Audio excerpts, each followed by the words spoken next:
Bismillahirrahmanirrahim. I'm Dr. Muazzam Manzoor and going to teach you a very important subsection of biology, which is lipids. So first of all, I would like to ask few questions from you regarding lipids, and here we have got few options. A option is waxes, B option is acylglycerols, C option is terpenoids, D option is lipids and E option is phospholipids.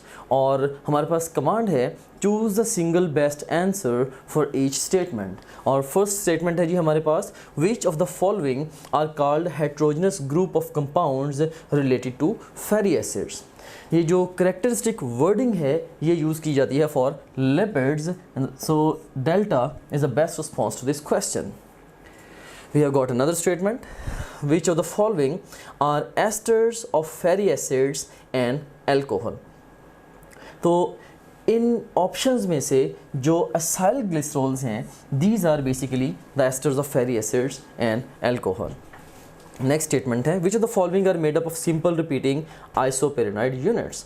तो इसमें से जो टर्पेनॉइड्स हैं ये आइसोपेरेनाइड units की polymerisation से बनते हैं. So Charlie would be the best response to this question. Next statement है, which of the following contain alkanes, alcohols, ketones and esters of long chain fatty acids. Basically जो वैक्सेस हैं वो इन सारी एंटिटीज़ का मिक्सचर हैं. So alpha would be the best response to this question.